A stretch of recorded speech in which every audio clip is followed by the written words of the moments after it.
Is that all? It's a larger car. We just have a bunch of episodes on here. I was re-backing them up the other day. I got worried that I couldn't find the files for Twister, but they're I had to use the ones that were attached to the video. I always worry about that when I transfer files back and forth, that something's going to get lost. Yeah.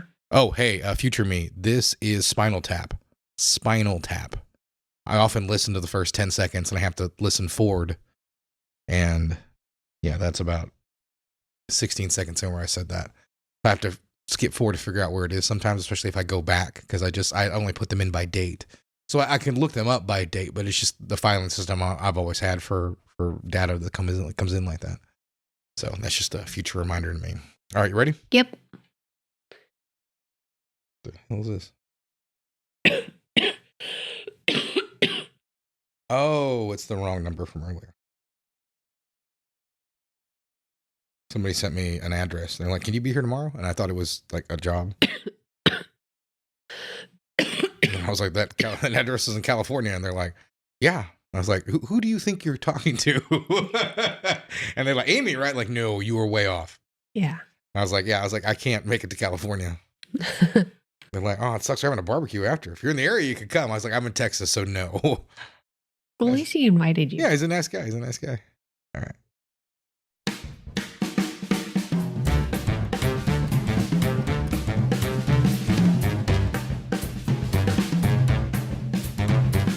Hello, everybody. I am Pedro. And I am Meredith. And this is Gritty Reboot. Yes. The grittiest show about reboots there has ever been. With two sick hosts. Today we are doing the show a little bit on the disabled list. I was going to say the download, but that's a different thing. Two different DLs. But you can be on both, oddly enough.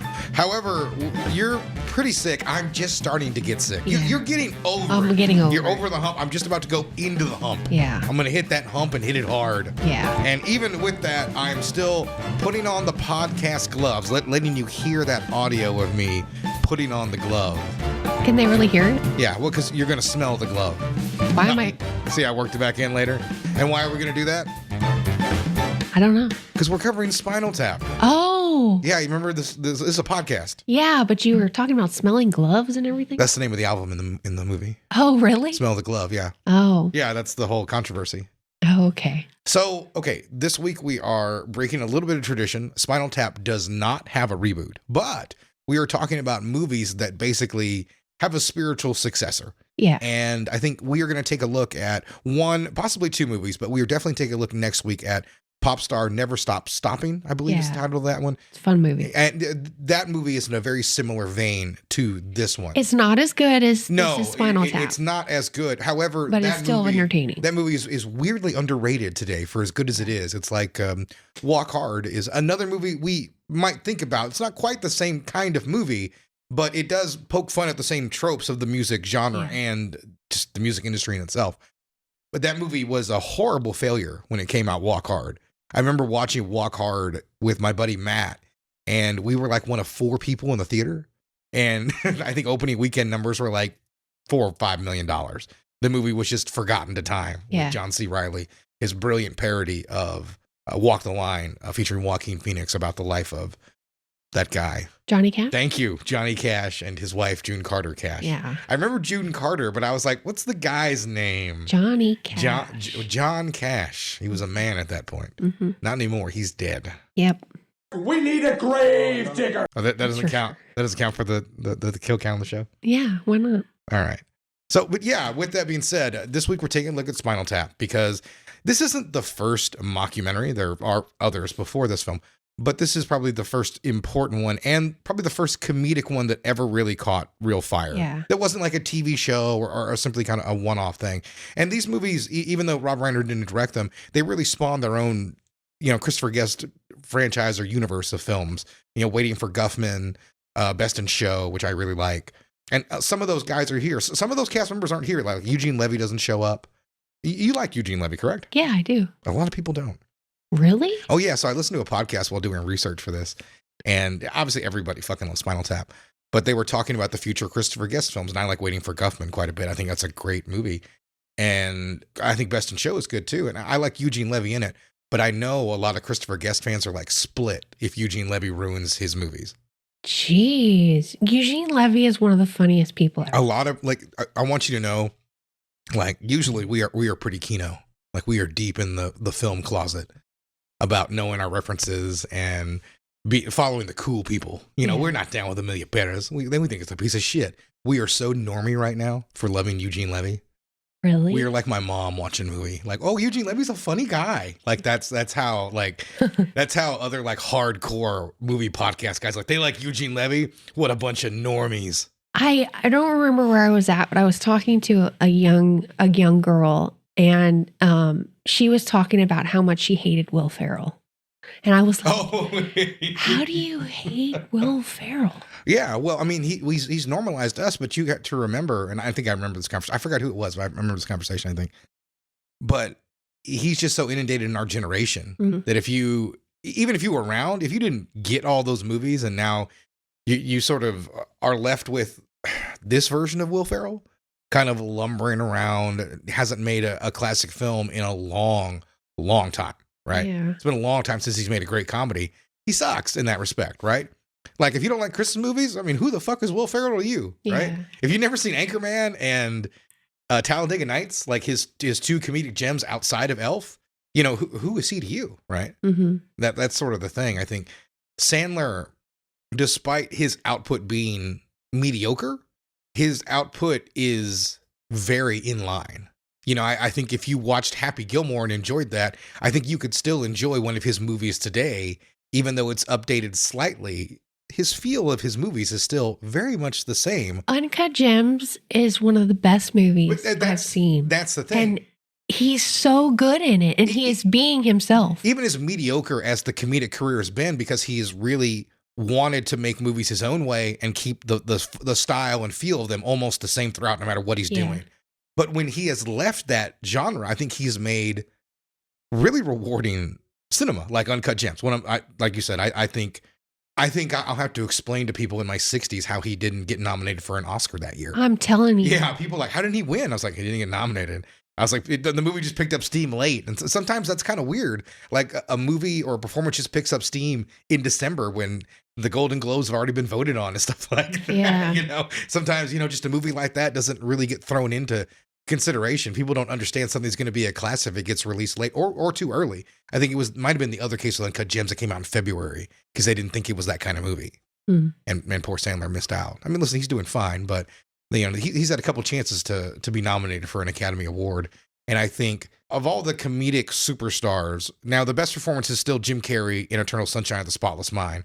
But that is like the one anomaly, really. I mean, he's good in The Truman Show, but like otherwise Carrey's work is just all right. Yeah, but he's transcendent in Spotless Mind. Well, yeah, that's what I'm saying. He deserved an Oscar nomination and win for that one. That was the best movie of that year. That was the best movie of that decade. But it's one of the best movies I've ever seen. And listen, we're going to start doing the best of the year. We'll be a little bit late on that. We've had a little setback here in our schedule, as you guys know. We've been late to record this episode. We've had a little bit of a gap. Meredith's dealt with a personal tragedy here over the last couple of weeks, and we're trying to get back into the groove here. So we will have new episodes coming and try to get back on our regular schedule of once a week here. But expect best of the year to be a little bit late. We try to get to it early February, probably after Valentine's Day when we start doing our worst and best of the year list. Okay. Yeah, and then we'll roll that right into talking about Oscar and how they're maybe going to fuck this up. Well, if you want to tell us how shitty that plan is, you can email us at grittyrebootcast@gmail.com. That's right. Meredith has always enforced the importance of the email. However, if you're a little more modern, you can just go to any social media system and type in social media system. I think that showed my age. And just search for Gritty Reboot, and you'll find us there. We're the only real Gritty Reboot you can follow. And we got clips from the show. You can send us messages and ask us questions, and we'll answer some of them on air if we have them. But we're not doing a podcast about Will Ferrell or Adam Sandler. We are not, even though we you know what? We struggle with other banter a lot of times before we dive into the movie. And today we have talked for almost 20 minutes about just rather inane stuff. And you know what? I actually had a pre-topic I wanted to mention to you, which was how you felt about the Fantastic Four trailer. Oh, it was good. But do I have like any faith that it's going to be any good? No. We've been here like 3 times now. Yeah. I don't have a feeling one way or the other about the movie, and I guess that's a problem in itself. But I don't have a negative feeling about it. So that's about the only real positive to take away. I was excited to see the outline of Galactus. So that leads me to believe they're going to correct the mistake of the original franchise. Which, listen, as we covered that then, it was just sort of a jokey movie, and things were different then. You didn't want a superhero movie to be that serious. Yeah. It wasn't something you could do, Like Sam Raimi was walking a fine line when he did Spider-Man 2, because nobody had done that. Now it seems weird not to have like an emotional core to a superhero movie, but that was a fine thing to do in 2002. Nobody cared. Mm-hmm. So it's just how things change, and the way they portray Galactus as the Cloud, him actually being what he's supposed to be in the comics is a little more interesting. Yeah. I will say that. So they're on the right direction visually. I think they've got a pretty good cast. It looks really nice. Marvel could really stand to take some more chances with their cinematography. Everything has that high-end TV show look. Mm-hmm. It really does. Everything looks like an HBO show lately out of Marvel, and I really hate that. When I get it, it's all the green screen and stuff that they do, Yeah. and how homogenized the productions are. But that's how they're able to get those productions to, at the price they get them. So either way, Disney is a big corporation. yeah, they're about to say they've mid-maxed the whole thing. They've gotten the most out of their dollar, but it does make the Marvel movies look a little bland. As I said, there's the cycle of movies you try to get excited for. I think it's tough to be excited about anything MCU, but they didn't make any missteps here, so that's solid. Mm-hmm. So I'll give it a minor thumbs up at this point to steal Roger Ebert's gimmick that someone stole from him before he died. Yeah. I'm taking it back. Taking it back. Thumbs up. Gritty reboot. Thumbs up. One thumb up. You don't care, but I'm giving it one thumb up. You are hand flat is what you are. Well, I'm thumbs up. I'm positive. Oh, your thumbs up. We got 2 thumbs up. That's our new thing. No. I looked at the camera. It's not even there. I don't know why I do We shouldn't steal something from somebody that you love. He doesn't have it anymore. We're stealing it from a company that took it back from him. That's true. Yeah, they took it from Ebert when he can no longer speak. They were like, well, we're just going to take the 2 thumbs up trademark back. And he was like, what? I made that. Yeah. So, and without him, it was worthless. They did a spin-off show that lasted, I want to say it lasted 2 years, because they, everybody just orders the Ebert package already. They're like, okay, we want the review show. And after that, it was gone. It was just a blink and gone. Through 2 decades, 17 classic albums, countless unforgettable concert That's totally just Harry triumphs, Shearer. They changed the face of British rock music forever. And the best part is, they're back. You can kind of hear Skinner in there. Now, they're on the verge of the greatest comeback of all time. Rock and roll. This So I know is this their will be a little moment. bit weirder for the younger members of the Gritty Reboot audience, but there are a lot of people out there who, much like the Blair Witch Project, thought this movie was real. Yeah. There's a lot of people who really believed that when they saw it. But it's dry as fuck. Like, the humor is not over. Get ready.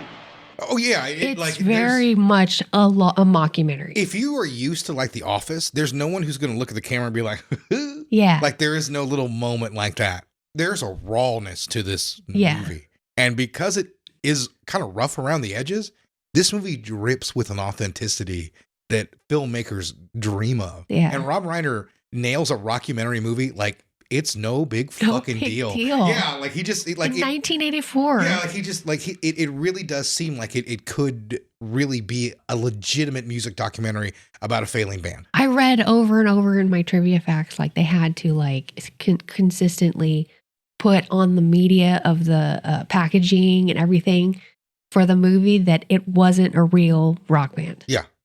Yeah. And because I listened to a podcast today, and they had a music industry executive, and she was telling a story. The first time she saw it, she just assumed it was a straight documentary, and just some band she'd never heard of or worked with before. Yeah. And she's just like, you know what happens, and even the ending, she had just sent an American band to Japan because one of their albums just finally got released over there and went gold.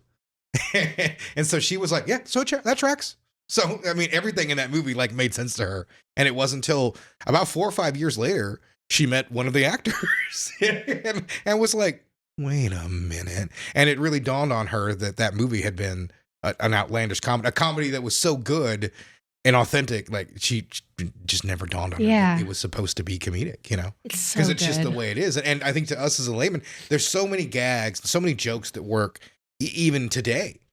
I think that's what's unique about it. And like a lot of comedies, what sets them apart, I think there's a lot of movies that are funny, but the movies that people come back to and they care about is because, like I always talk to, Beating Heart. This movie has characters who I don't know if you necessarily want to hang out with them, but they are sure as hell fun to watch. Yeah. Christopher Guest, Michael McKean, and Harry Shearer, they do a great job injecting life. This is a great cast playing off of each other. Yeah. Like these guys really feel like they are a rock band. Well, they actually are musicians in their own sense. Yeah, it shows. Yeah. It shows. They play those. Well, just the little moments I like. I know we're getting ahead of ourselves, but one of the moments I love is when they're in the pods and Harry Shearer can't get out. Is he continues to play, struggle, and then, oh shit, my part. And he continued to play. And those little moments make the illusion come through that these guys are a band. Yeah. Those are the things that we talk about. Like when you start seeing something that makes an illusion fall apart, you question it. And even now looking back on it, you just don't question it, even though I've seen, Better Call Saul and Michael McKean do years of acting. Yeah. And Coneheads. I don't know why Coneheads was the only other credit I could think of for Mr. Michael McKean. But it's just a testament to the work here. Like, even if you're making a comedy, you're still doing great acting work. Yeah. This is a movie that's, I think, all improvised except for one line. So. Yeah, and that's impressive. And yeah, and you can really see it in the cast. There's so many times you can see like Christopher Guest just came up with an idea and he's going to start riffing on it. And I know I'm already getting ahead of myself, but like the start of Stonehenge is one of my favorite moments because it's just a little moment when he's like, no one knew where they were from or what they were doing. And you can see he's working out where he wants to take this. And it's so funny to get boring, inane chatter to be funny because he has no idea what to do. He's just stalling for time so he can keep playing his guitar solo. So how do you have an improv set when you have a script? Well, you're still following a narrative, so you probably have some lines written that you want to get to, but they aren't really a necessity, because that's the thing. Improv actors are going to go back and forth with each other because that's just what they're good at, what they love to do is just talk about and question and go back and forth and just play with a topic. I'm sure the script was probably like 50 pages and a lot of it was like, yeah, me and Harry Shearer will just bullshit for like 2 or 3 minutes here. Oh, okay. And that's probably what it is. Or it might have the start of a conversation and, they just go off and tell a story and get into it.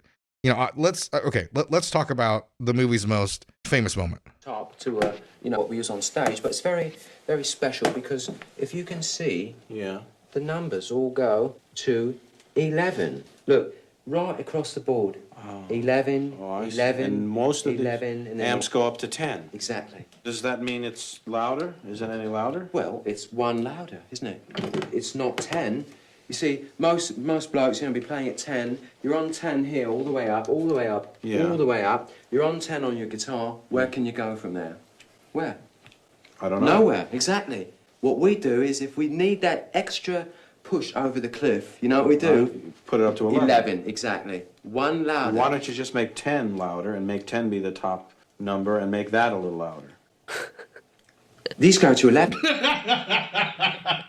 And see what I wanted to play that with for is because I guarantee you it just in the script is these go to 11 is the opening joke.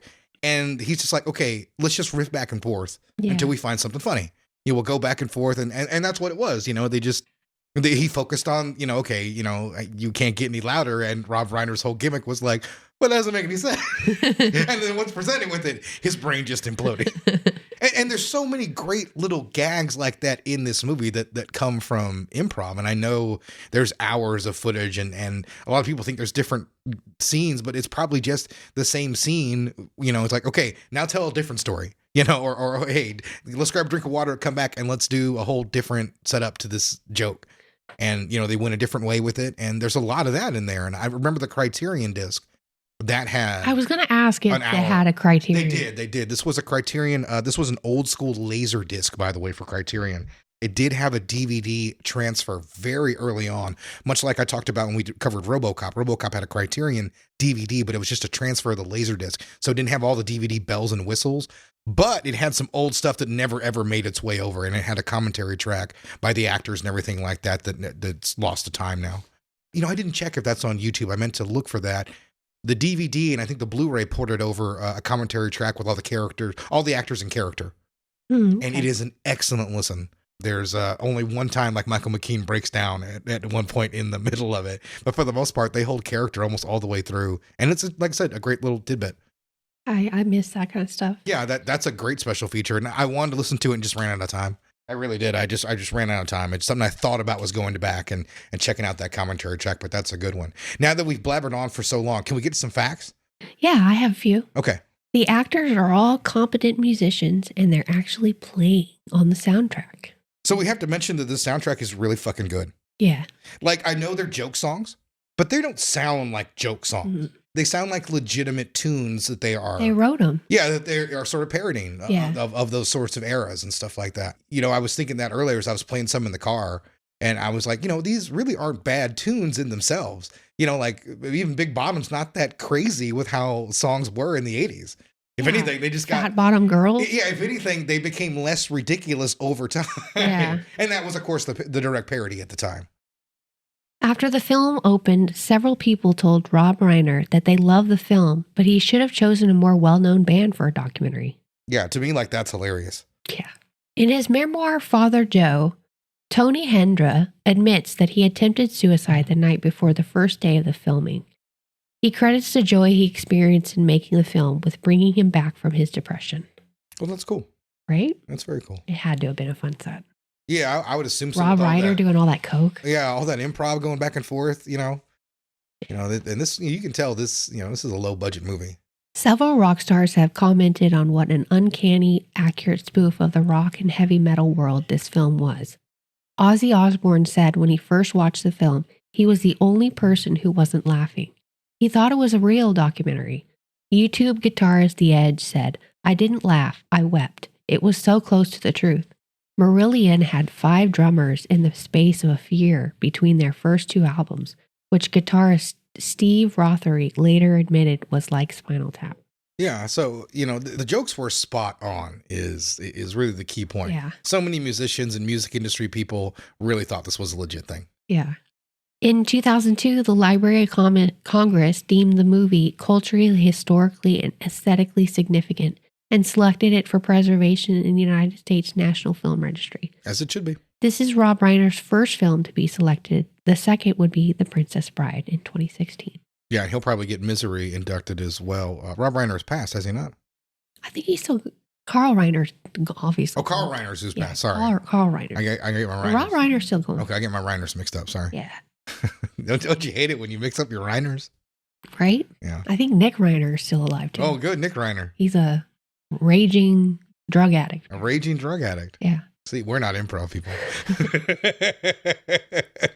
Raging drug addict? Who? Oh, sorry. There was a deleted subplot involving an all-female opening act from whom all the members of Spinal Tap contracted herpes. In several scenes of the finished movie, the band members have visible cold sores. And you know what? I noticed that and I was like, what? Even though it's unexplained, it still fits in perfectly that they would be rife with like STDs. Yeah. Weirdly enough, for a movie about sex, drugs, and rock and roll, there's a lot of rock and roll, but almost no sex.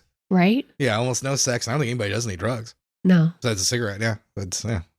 Dana Carvey is a mime in Fran Drescher's Party along with Billy Crystal. Now, I recognize Billy Crystal, but I did not recognize Dana Carvey. I recognized them both on the first viewing I had of this movie. So I think Bruno Kirby is there as well. It's another character actor. He was in City Slickers. Oh, okay. Yeah. Contrary to popular rumor, the Too Small Stonehenge disaster is not a parody of Black Sabbath's oversized Stonehenge sets from the Born Again tour. The Stonehenge Spinal Tap scene existed as early as 1982, when the film was a 20-minute short. Black Sabbath didn't begin using their Stonehenge sets until 1983.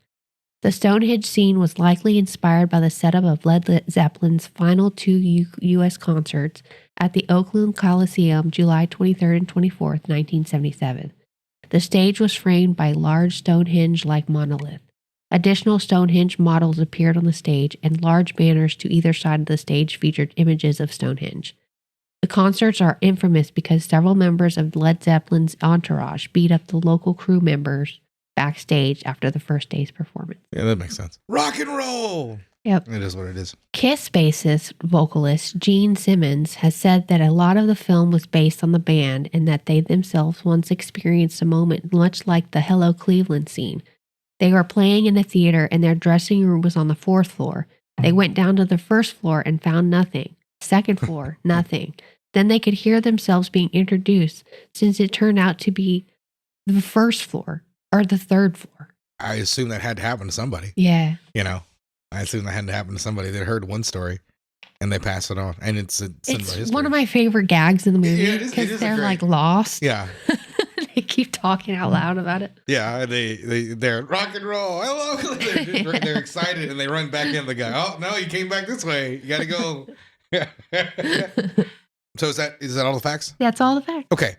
When was the first time you saw Spinal Tap? Did I show it to you? No, I had seen it as a kid. Yeah.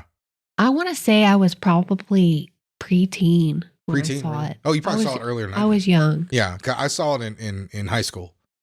I had read about the movie as the internet came around. It was one of those movies that I could read about, so I was very curious to sort of see this mockumentary. Yeah. Without really even understanding, what that was. It would just be funny. And I said I was lucky enough to get my hands on the Criterion disc, and I watched that and I loved it. Thought it was hilarious. Yeah. And it lived up to the hype and everything like that. And I think I inhaled all the special features and everything like that back in the day. Really loved the movie, and then eventually, bought the newer DVD when I had the opportunity. And oddly enough, that is the very same DVD that we watched. I never upgraded from that moment. My older brother was a big fan of the movie. That's why I saw it. Yeah, that makes sense. That makes sense. Yeah. So it was one of those movies that, like I said, I'd heard about, and when I saw it, I was like, oh, you know what? That was a great movie. It lived up to the hype. So I was very pleased in that respect. One of those few movies that actually really did that, because I'd heard so much about it by the time I really sat down to watch it. Yeah, I don't remember feeling any which way about it because I was probably too young to understand what it truly was. Mm. But it wasn't until high school when I fully, truly enjoyed it. So one of my favorite first-time viewing experience stories is we were on vacation visiting Colorado with a friend of ours. And we knew because there'd be some bad snow, there'd probably be a couple days we were just going to be, stuck in the cabin. Yeah. Like we weren't just going to be able to leave because of the snow and the ice. And while we were in there, I was like, okay, well, I will go and I'll bring my hard drive that's got all these movies, and I'd plug it into. I was gonna say NVIDIA Shield, but it was way before they had one of those. Yeah, I think I don't know what I was running. It might have been a Ouya, who knows? But I brought one of those, and so I was like, okay, well, we'll have these 1,000 movies that are on the drive, and we were going down them, and obviously our tastes sort of aren't quite the same, right? But I was trying to find something that he could watch, and I think at the time Rick was about like 50, let's say 50s. Well, probably 60s. Probably early 60s, yeah. We were in our, probably like 30, right? Yeah, it was before Maya was born. So, obviously we had a disconnect. But I'd asked him as I was going through the films, like, have you ever seen Spinal Tap? And he never heard of it before. And Ricky's been, he loves rock music. Absolutely loves it. Been going to concerts a long time. So I was like, oh, you might really dig this movie, And he watches that and he laughed his ass off. Yeah, he loved every single gag. And it was great to watch the movie again. I always love watching Spinal Tap, but it was almost great to watch him like through his eyes. Oh, they can't find the stage. Like, those little moments like that, just the things that no more black. They're just all these, like, you get to see them for the first time. It's a very unique and nice experience. He got the movie absolutely almost immediately. Yeah. He was down for it. Like it's like he was just like I said, he enjoyed the hell out of it. Yeah. And I still remember that fondly to this day. It's one of those things. I remember introducing a neighbor to when I was in college to pro wrestling. His son watched it, and his dad came in and watched it, and then he was watching it with us, and I laughed because he's like, "Wait, is that a kendo stick?" Like he was just generally excited for. And I've been watching wrestling at that point for already 15 years, so I was dead inside. So it was nice to see somebody get excited for like one of those cliches, and that's the moment I think about. Just it was cool to see something I love, and someone's like, "Oh man, this is so funny." Yeah. So that was cool to spread that along, and I love telling that story, and now we have it on the show. Going through this movie is a little different because it is so much like an actual documentary that like writing notes on it was a little weird. That's why this part I knew wasn't going to take as long. That's why I wanted to talk about things that just kind of came to my head. So we're totally going to go through this pretty quickly. Yeah, because there's not like a plot element to go to this party. Yeah. Now they're at this show. Rob Reiner, he's the interviewer in this. Director. Yeah. The director of this. Yeah. Well, he is the director. Yeah. But he is playing a character who is directing the movie. He talks about Spinal Tap's part in history, and you get shots of the band walking through the airport. And Yeah. So we get basic, music documentary stuff right here. they start doing their rocker shtick. Reiner interviews the band. There's a black and white performance, and this is where you first learn that the first drummer has died. Yeah, first off. We need a grave digger. And so, yeah, we learn about the gag about the drummers, but I think that the gag that I really like, and there's a lot of gags I love, but I love that Spinal Tap changes throughout time. Yeah. Until they find this rock sound. And that's more of a direct parody of The Who. If you listen to their early attempts together, it's a lot softer kind of music than the darkness that they would sort of go to and the epicness they would find later in their career. And so I think that's kind of the parallel that's here early on, is they have like some Beatles-esque, 60s pop. And then they get psychedelic. Yeah. They go through all phases trying to find something that will work for them. Well, that first drummer died, and he was replaced by Stumpy Joe, who choked on vomit. Yeah. And not his own vomit. It's someone else's vomit. Yeah. And that's another great moment of improv between just those guys just riffing off of each other. I'm sure they probably have like 80 stories or 80 different versions about how every member died as they probably went back and forth. They probably burned through so much celluloid. The band goes to a party with young Fran Drescher. So yeah, Fran Drescher is a baby here, but she doesn't. Now if she doesn't have a signature voice like she does, she's doing whatever she can to hide that accent. That's what she's been told. Yeah. So yeah, she's doing whatever she can to hide it. Yeah, no, she's good here. Everybody's good here. This is where we get the Billy Crystal cameo. There's a lot of great gags here at the party that continue on. But it is good to see some of the little cameos, even though it wasn't much of a cameo. She was just a working actress at the time. They all hop into a limo and with a chatty driver who talks about Frank Sinatra, and the band ends up raising the privacy window. That's Bruno Kirby. That's a great gag.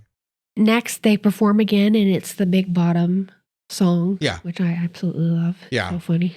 The looser the waistband, the deeper the quicksand, or so I have read. With that, there is one clip that I have to play. We're very lucky in the sense that we've got two visionaries in the band. David and Nigel are both like poets, Indeed. Shelley or Byron or people like that. They're two totally distinct types of visionaries. It's like fire and ice, basically. You see, I feel my role in the band is to be kind of in the middle of that, kind of like lukewarm water. Another great gag to go out on. Okay. Reiner continues his interview. He reads them some album reviews. So I enjoy this one as well. I remember watching I Love the 80s, and I think it was Quiet Riot, and they released an album that was like condition critical, and the review from Rolling Stone was 1 star, condition terminal. Oh. It was great because it was the Quiet Riot guys who were telling this story, and you could see the lead singer like wince in pain, just like remembering that review. Yeah. Yeah. To be fair, Quiet Riot sucks. Yeah. They got the one song and that's it. The label is having to get together, and Fran Drescher gets on Ian about the cover of the new album being super sexist. But is it really that sexist? And Ian's their manager. Who's great, by the way. Yeah. Another great performance in this movie. Reiner interviews David and Nigel. He mentions the main audience is boys. So their whole audience is boys. Yeah. It's not anything else. Yeah. They don't know the single female listener. Yeah. Or she got lost all in a Sam Goody, if that was a thing in the 80s. Just a record store. This is where Nigel complains about the size of the crackers or the meat or the food in general.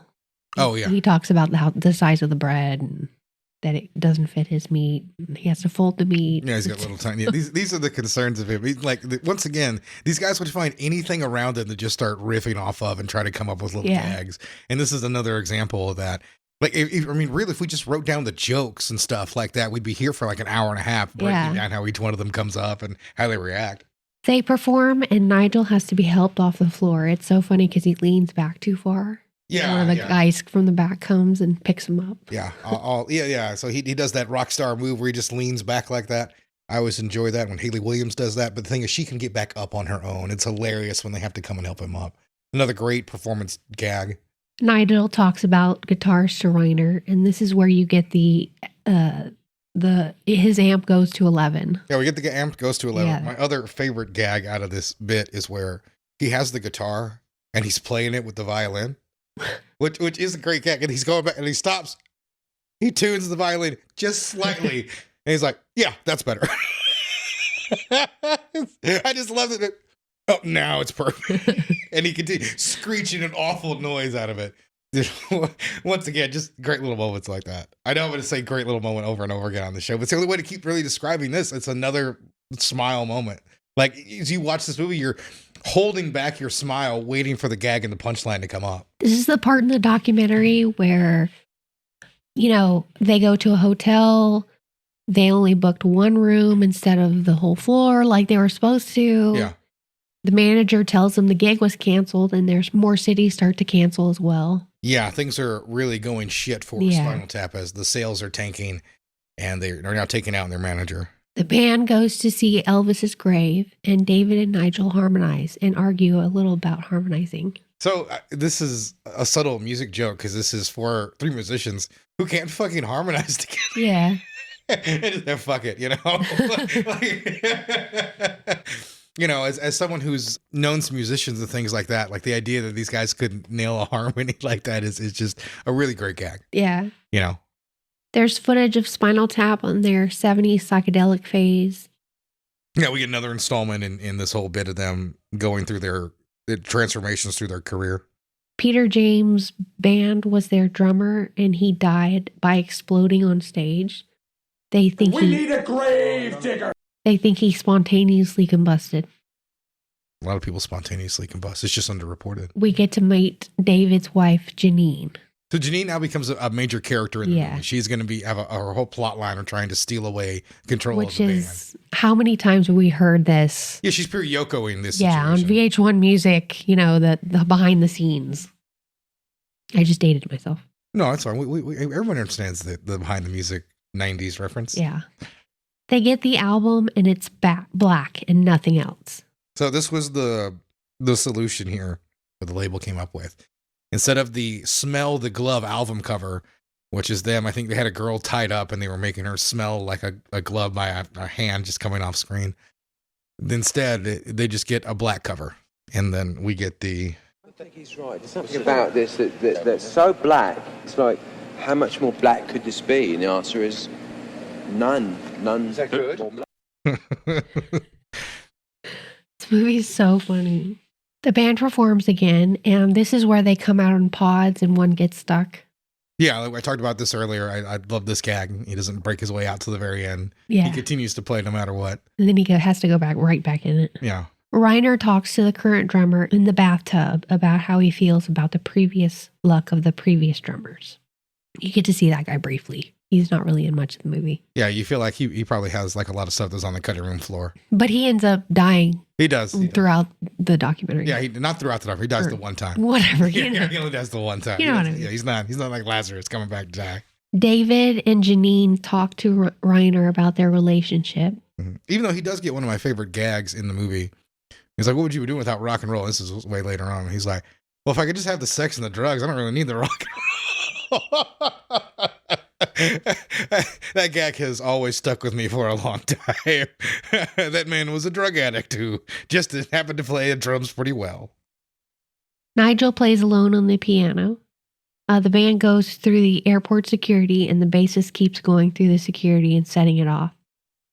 Yeah, they keep trying to find it with the wand and everything like that. And this leads to the gag, him stuffing his pants. And he pulls out like a giant cucumber wrapped in foil. Yeah, because I believe in the concert footage the night before, we'd seen like the giant cucumber like stuffed in his spandex. Yeah. The band does promotion at a record store, but no one shows up. There's a great just pan as they show no one in the record store and the band sitting there dejected. Probably my favorite gag. The band heads to the stage, but they get lost and they have to stop and ask for directions. Yeah. So once again, another legendary gag in this movie. Probably happened to tons of musicians. This movie just really nails it. And it's one of those things like you look for it every time you watch this movie. You're just waiting for the gag to hit. And when it does, it's still a great one. Yeah. You know? Like I said, this is like listening to just like a classic rock album you love. You're just waiting for the riff to hit a lot of the times. So it's just great to see again. This is where Janine gets into the Yoko phase, but Nigel picks on Janine because David brings out some drawings of the band as animals, and they're talking about how they want to do like a kiss thing. Yeah. This is a good gag. Janine's misunderstanding. I know we might not be here, but I love this clip. You don't do heavy metal in Dublin, you know? I mean, In what? In what? What? Dublin. You can't. In Dublin, I mean, you can't. In Dublin. She means Dolby, all right? She means Dolby. You know perfectly well what she means. One of my favorite parts of that, and you don't capture it here because obviously it's just audio, but she looks down so sheepishly when she makes the mistake, which leads me to believe she was just delivering a line of dialogue and just forgot the name was Dolby for the sound type. Because she looks down and kind of smiles like off camera, you know, just away from the scene. And it's just a genuine reaction of being embarrassed. But there's little moments like that in this movie all over the place. You know, Rob Reiner's able to inject a little expertness just in that fine little moment. Reiner asks Nigel how he feels about David. Nigel plays a violin on his guitar, and he's trying to be so metal. The band performs as David and the gang, they have this Stonehenge thing that they're trying to do. So Stonehenge, first of all, you missed the Angelica Houston cameo, which is... Oh, yeah. So yeah, Angelica Houston shows up as the designer for one moment, and she is given Stonehenge to design, and she was given Michael's drawing, and it is sadly inches instead of feet. Yeah, it's tiny. It's 18 inches, I believe. Yeah, so it's just like a foot and a half tall, basically. Now we're in the scene, right? You're already there. Yeah. The thing about it's great because rewatching it, like I said, you're waiting for it to hit. And as I looked at it for the first time, I thought about when we watched it with Rick, and he started watching this scene, and you don't know what's really coming. You see this joke here. Obviously, they can't use it. And I mentioned earlier, you know, Christopher Guest does a lot of great job with the improv, and they don't know where they were, what they would do. You know, just the pointless monologuing in front of a stupid rock song. And, you know, it just continues to escalate. So you're like, okay, are they going to do something cheap? Like what's the gas going to be? And then over time, the Stonehenge comes down and like the laughs sort of begin, like you start chuckling. And then it kicks it into high gear with the do do do do do do do do, and then some dwarves start coming out and dancing. Yeah. And the scene goes to 11, to quote the own movie. That I mean, it just reaches this comedic fever pitch. The band argues with their manager about the tiny monument. They think he needs help, so the manager quits because he won't work with Janine. Not for one think that the problem was that the band was down. I think that the problem may have been that there was a Stonehenge monument on the stage that was in danger of being crushed by a dwarf. The best low-key gag is at the very end of that. Like, there's this emotional scene where he's like, okay, you're out of the band. You know, some big plot developments happen. There's just a moment of silence. And Harry Shearer's like, so I have to ask, are we doing Stonehenge tomorrow? No, we're not doing fucking Stonehenge tomorrow. Because it's just, take a breath, and he just delivers that one gag saying the stupidest fucking thing he could at that moment. Reiner interviews Nigel about David and their relationship, and Nigel and David argue. Derek talks to Reiner about Nigel and David's relationship. The band goes to perform at an Air Force base. So we hit Fred Willard here, who is a longtime contributor to these kinds of movies, and it's Christopher Guest, as you would pick up from this, and obviously people are familiar with him. They play a very sexually explicit song in front of the Air Force. Yeah, and there's like a bunch of people covering their ears. They are not the audience for it. Now, listen, how shitty is Janine, you know, how shitty is this to be booking this kind of gig? Yeah, right. Now, listen, here's the thing. Spinal Tap wasn't doing a great job, so maybe she's doing the best she can. Maybe she's calling around. She doesn't know what she's doing. Yeah, this is all she can do is get a dance, a military dance. That's all she can book for a 3-time gold selling artist. Well, all this ends up leading to Nigel quitting the band. And they start performing without Nigel, and it sucks. That, you know, you're lumping Nigel in with, you know, these people that you played with for a short period of time. Well, I'm sure I'd feel much worse if I weren't under such heavy sedation, but still in all, I mean, you've got to be realistic about this sort of thing. And once again, I had to throw that in there because it's just another great little gag. So I want to mention something here. The movie loses steam when he leaves the band. But that is literally the point of the story. Yeah. So I know I've heard people be critical of it, but I was like, well, when he returns later on, it's like, yeah, Like you, as an audience member, you're like, Yeah. like you can feel it because he has some of the best gags, and there's still really funny stuff that's going on while he's gone, but there is something missing. And I think that's one of the things that makes the movie work is you feel it. The band isn't whole. Mm-hmm. You know, and the movie's different now because the band isn't whole. It's just not some plot development. You know it as an audience member without really realizing it. Like, yes, that's the thing, but you can see it everywhere. You can feel it, how the movie has changed. Yeah. And I think that's Rob Reiner's expert direction is the movie has to lose some momentum here so you can pick that thing back up at the end. Yeah. But I think them getting booed with the jazz. Yeah.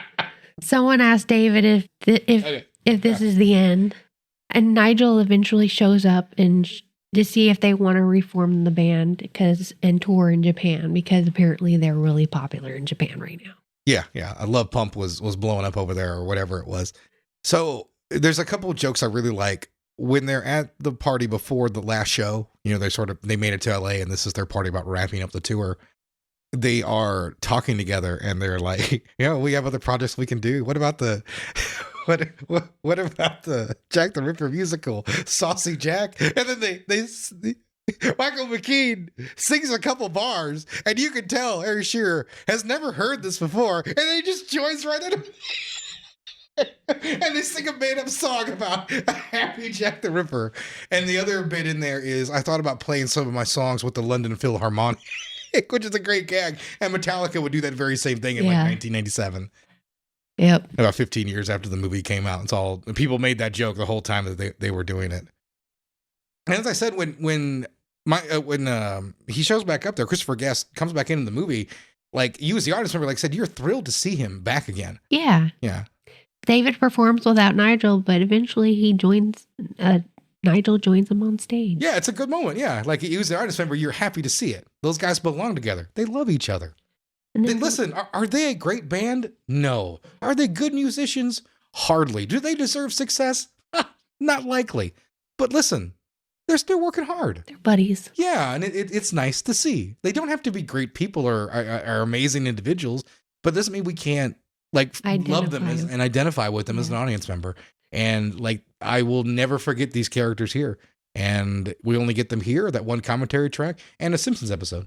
This movie was rated 96% on Rotten Tomatoes, got a 4.6 user review, and a 7.9 out of 10 on IMDb. So one of our highest rated movies we've ever done. Truly a classic film.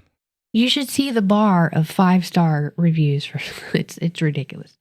So in keeping in light, I went with a 1-star review. This review is called "This is Overrated." There's got to be one guy out there with 3 exclamation marks. Ooh, we wanted you to know it's ultra underrated or ultra overrated. This is yet another movie regarded as one of the funniest comedies in the AFI Hall of Fame that doesn't even deserve to be a runner-up. Who are the members of the AFI? I'd like to have a word with them. This pseudo-documentary, pseudo-comedy starts out with a few funny gags scattered here and there, but in the second and third acts, when the band goes downhill, the comedy becomes as soggy as a wet rag. The gags are so slight and cheap, we're stuck with bland gags like the one about the tiny sandwiches in the dressing room. Wow, is that a classic moment or what? Just one bland gag after another. Even though the running time was a mere 83 minutes, I found it tedious and lagging. This is one of those comedies I have to watch with somebody to actually find which moments are supposed to be funny. I probably still won't get a laugh, but at least I'll have one more of an understanding. Is this film true to the world of rock and roll, and does it have a satirical bite? I don't know. Maybe. Whatever it was, it sure as hell wasn't interesting. I don't know much about rock and roll as far as behind the scenes stuff goes, but I don't care what happens off stage if it's going to be this boring. If you want to see a good film about rock and roll, see Almost Famous. Better yet, if you want to see a much better mockumentary about the music business, see Fear of a Black Hat. Oh, yeah, that is a great movie. A much more scatological comedy, but a much smarter and entertaining one as well. I thought about doing that as well, but I know you'd probably never seen that. Is that the rap one? Yeah. Yeah, I've heard There's that. a couple different rap. There's CB40 with Chris Rock as well that I thought about. So there's more than a couple ones for rap that could be done. And there was an MTV original movie about boy bands that people seem to really hold fondly. But, say la vie. Yeah, it was nice to hear from someone who truly despised the film. Yeah. This is a pure 10 for me. This is one of my favorite movies, and I look forward to seeing it every time. It is an absolute treat. It's in my top 10. Yeah. Of all time. Of all time. Yeah, it is. And so, yeah, so next week, we're going to be taking a look at Popstar, Never Stop Stopping. Yeah. And that's sort of poking fun at Pop and Justin Bieber and that sort of era of pop music from the late O's and early 10s. So that'll be one I'll look forward to. And I think that we can... Oh, wait, the show isn't coming to an end just yet. You can't have dinner because when this movie came out, you know what? Roger Ebert was very much alive. Yep. There's always a look on your face where like, I forgot about that son of a bitch. It's okay. He's no longer with us. You've defeated him. But we have to hear from him. Do you think he likes Spinal Tap? Yeah. He did like Spinal Tap. Spoiler, he gave the film 4 stars. Wow. He gave the film 4 stars. He liked it quite a bit. Roger Ebert begins this review by quoting the Take It to 11 scene. Oh, okay. Not Roger Ebert says. Nigel is so baffled by this notion that he almost stops chewing his gum. These go to 11, he repeats finally. His faith in the extra push over the cliff is unshakable. Marty realizes he's dealing with a matter of guitar theology and not logic. Nigel has a few ideas, but they are clearly defined and defiantly defended. The filmmaker is helpless to face Nigel's rapture. This is Spinal Tap, is one of the funniest movies ever made. Now, that's something I've said about a lot of films, but this is one of them that is the way a real story is not the questions or is in the answers, but at the edge of the frame. There are 2 stories told in the film. The story of what the rock band Spinal Tap thinks, hopes, believes, or fears is happening, and the story of what is actually happening. The reason we feel such affection for its members is because they are so touching in their innocence and optimism, intoxicated by the sheer fun of being rock stars. They perform long after their sell-by date to smaller and smaller audiences for less and less money, still seeking the roar of the crowd. The fake documentary, released in 1984, was the directorial debut of Rob Reiner, then famous as Meathead from All in the Family, soon to become one of the most successful Hollywood directors. The Sure Thing, The Princess Bride, When Harry Met Sally, Misery, The American President. I'm assuming that just came out when he rewrote this.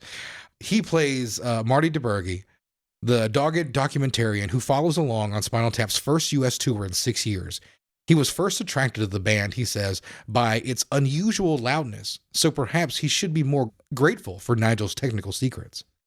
The band members are the blonde rock god David St. Hubbins, Michael McKean, named after the god of sensible footwear, the bass player Derek Smalls, Harry Shearer, and Nigel Tufnell, played by Christopher Guest, who longs for St. Hubbins' big wet spaniel eyes.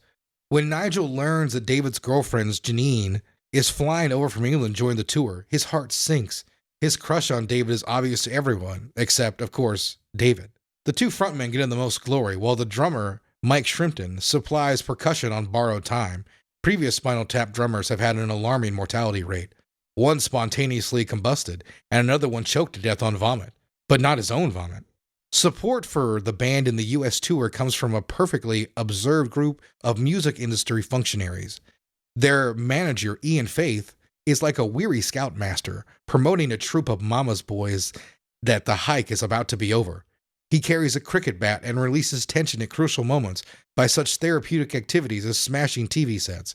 Bobby Fleckman is a record company publicist trying to explain without really explaining why the band's new album, Smell the Glove, is not in stores. Letterman bandleader Paul Schaefer is Artie Fufkin, an advance man who fails to provide a single fan for an autographing.